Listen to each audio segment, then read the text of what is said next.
Hey y'all, welcome back to American Honey. Now these past couple weeks have felt a little backwards, from school teachers firing shots at our president to actors running for mayor. But before we get into all of that, I want to tell you about Patriot Mobile. Patriot Mobile is the only Christian conservative wireless provider, and you can get a free month of service when you use my code AmericanHoney. Switch now using my code AmericanHoney. I promise you will love it. Now I also want to tell you about my new devotional that just came out. Visit my website, bellefoster.com, to get your own copy. And if you live in South Carolina, come out to Blush Boutique on the 23rd for my book signing.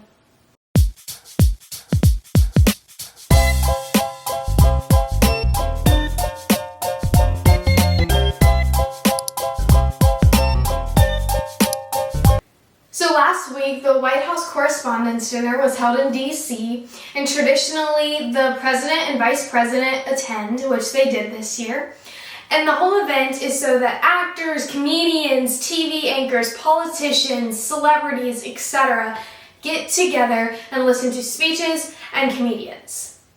This year, a man named Cole Allen came, a 31-year-old California school teacher, came to assassinate President Trump, to which President Trump and Vice President J.D. Vance were evacuated safely. But again, this man is a school teacher. He is a school teacher from California. And people are saying, oh my goodness, he just seemed like such a normal guy. He seemed like such a normal guy. That's so weird. No. I think that we have that backwards. No, I think he is a normal guy. I think that's the problem now. That these people are the normal guys. These are normal people. This is what the normal people think. This is what the normal people think is the solution to disagreement. It's insane. And instead of people calling for an end to this political violence, they're wishing the shooters had better aim. Why can none of you aim across a grassy knoll in the back of a moving car? We were real Americans. Stop pulling the trigger unless you have the shot. I don't want to hear about another assassination attempt unless it was successful. Keep that on my timeline until there's success in the air. Get me hyped for nothing.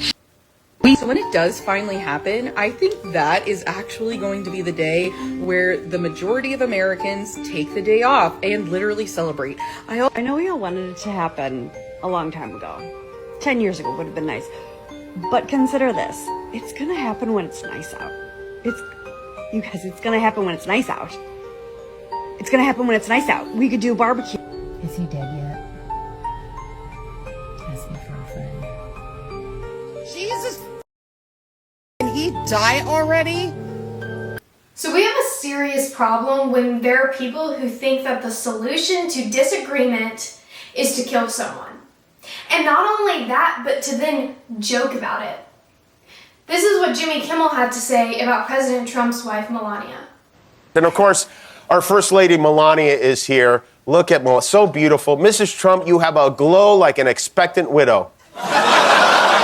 Whether you like Trump or not, joking that the First Lady looks like an expected widow crosses a line.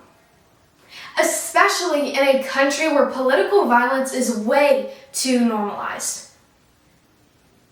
Comedy is supposed to push boundaries, but there's a difference between making fun of policies and joking about someone's spouse dying. And after multiple assassination attempts and threats against political figures, especially the president, maybe we should stop acting like this rhetoric is some kind of harmless entertainment, because it's not. One of the biggest reasons that the LA mayor debate blew up online is because people were shocked to see Spencer Pratt on a political debate stage at all. Spencer Pratt became famous in the 2000s because he was on the reality TV show The Hills, where he became known as the bad TV personality, where he was always loud, controversial, and always online. And that's why his mayoral debate and mayoral run instantly became national news. And a lot of people thought his campaign was going to be a joke at first. But when he got to the debate stage, he really leaned into this idea that career politicians have ruined LA, as have they many cities.